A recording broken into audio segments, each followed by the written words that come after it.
નમસ્કાર દર્શક મિત્રો, વડોદરા ટુડે ન્યૂઝમાં આપનું સ્વાગત છે।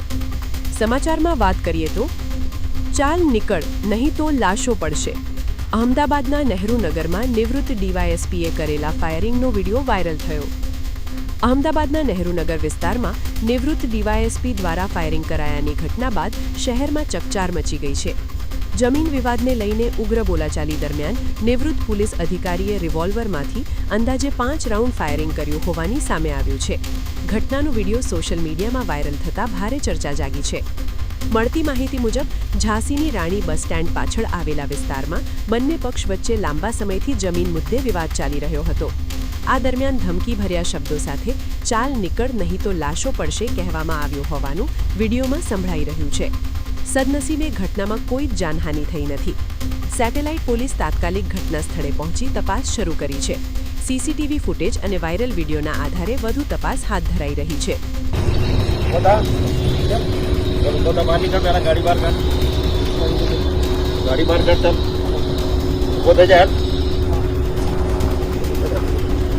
બરોબર વાત કરું, ઉભો થઈ જા, ગાડી લઈને બહાર ફટાફટ બહાર કાઢ, બહાર કાઢ મુન્ના, તને કહું છું હે ને, તારે બેવાનું છે હારે, તું ફટાફટ બહાર નીકળી જા। હે મારી પરમિશન સિવાય તું ગુસ્સો કઈ રીતે? હે ચાલ ફટાફટ ગાડી ચાલુ કર, ને તને ભડાકા થશે, તને કહું છું ભાઈ। હે એ ભાઈ જેને હું મારી જગ્યા છે, તું માસ્ટર બહાર જતો રે, ફટાફટ બહાર નીકળ, ગાડી ચાલુ, તું તો અહીંયા લાશો પડશે। તારે કોર્ટમાં ને નોટિસ આપી છે ને, કોર્ટમાં મળીશું। ઉતાય ફટાફટ ગાડી, ચાલ નીકળ, ફટાફટ બહાર નીકળ,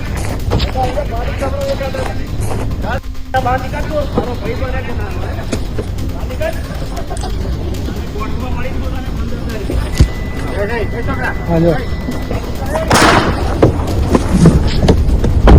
સેટેલાઇટ નહેરુનગર બસ સ્ટેન્ડની પાછળની જગ્યામાં એક ફાયરિંગનો બનાવ બનેલ છે। આમાં જે બનાવ ફાયરિંગનો બન્યો છે એ જગ્યાના વિવાદમાં થયેલો છે, અને ફાયરિંગ જે કરનાર છે એ અશોકસિંહ ચૌહાણ રિટાયર્ડ ડીવાયએસપી છે। આ જે અશોકસિંહ ચૌહાણ છે એમની પાસે આ જગ્યાનો કબજો હતો, અને એમણે આ જે જગ્યા છે એ હરેશભાઈ અને હિતેશભાઈ ભારવીડિયા કરીને હતા, એમને રેન્ટ ઉપર આપેલી, અને આ જે રેન્ટ ઉપર લેનાર છે એમણે અહીંયા સ્ટોલ બનાવેલા, અને સ્ટોલ બનાવ્યા પછી એમને આ જે પરમિશન ના મળતા આનો કબજો પાછો અશોકસિંહ ચૌહાણે લીધેલો, અને આજે આ લોકો જે હિતેશભાઈ ને હરેશભાઈ ને એ લોકો જે પક્ષ આવેલા અહીંયા, તો એ બાબતે અશોકસિંહ ચૌહાણે અહીંયા એમની પિસ્ટલમાંથી 5 રાઉન્ડ ફાયરિંગ કરેલું છે। નહીં, હું અત્યારે ત્યાંથી જ મેં 112 નંબર ઉપર પોલીસને જાણ કરી। 5 મિનિટની અંદર પોલીસ આવી ગઈ। પોલીસ આવી એટલા માટે તેને જ અમે બચી ગયા છે, કારણ કે અમે જેવા બહાર નીકળ્યા અને ગાડી અમે બહાર લઈ, અને પ્લોટની બહારની સાઈડ અમે ગાડી ઊભી રાખી, એટલે પાછળથી એમની દીકરી અને એમનો દીકરો બંને લોખંડના પાઇપ અને લોખંડના સળિયા લઈને અમને મારવા માટે આવ્યા હતા। 4 કલાકથી પોલીસ જોબ મળે છે, કાર્યવાહી કેમ નહીં? અત્યારે અમારું સ્ટેટમેન્ટ અને ફરિયાદની બધી કાર્યવાહી થઈ રહી છે।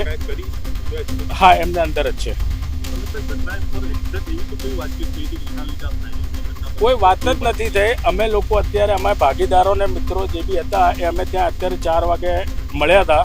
6 વાગે બજાર ચાલુ થાય છે, અમે 4 વાગે બધા ભેગા થયા, અને અમારું ડિસ્કશન હતું કે ભાઈ આ ફૂડ સ્ટોલનું બાંધકામ થવાનું નથી હવે, તો પછી આપણે એનો શું રસ્તો કરવો, કારણ કે અમારે જે અત્યારે રોકાણ કરેલું છે એની આજે ધંધાના કામ માટે કરેલું છે, અને મોટી રકમ અમારી રોકાઈ છે, તો હવે એની આવક તો ઊભી કરવી પડશે।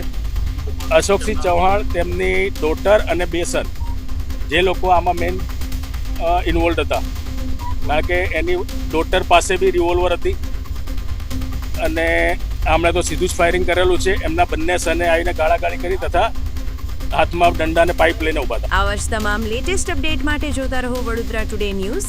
નવું વર્ષ એટલે કે વિક્રમ સંવત 2082ના શરૂઆતથી વડોદરા ટુડે ન્યૂઝ ચેનલના ગુજરાત રાજ્યના તમામ શહેરના, તાલુકા, જિલ્લાના દર્શક મિત્રોને ખાસ વિનંતી કે અમારા વડોદરા ટુડે ન્યૂઝના તમામ સમાચાર જોવા માટે હવે અમારા ફેસબુક, યુટ્યુબ, ઇન્સ્ટાગ્રામના પેજને લાઇક કરો, શેર કરો, સબસ્ક્રાઇબ કરો અને કોઈપણ સમાચાર અને જાહેરાત અને તમારા વિસ્તારમાં કોઈપણ જાતની ગેરકાયદેસર પ્રવૃત્તિઓ ચાલતી હોય અને ભ્રષ્ટાચારની પોલ ખોલવી હોય તો અમારા વોટ્સએપ નંબર 9687328624 અથવા તો 9687906224 પર સંપર્ક કરવા વિનંતી.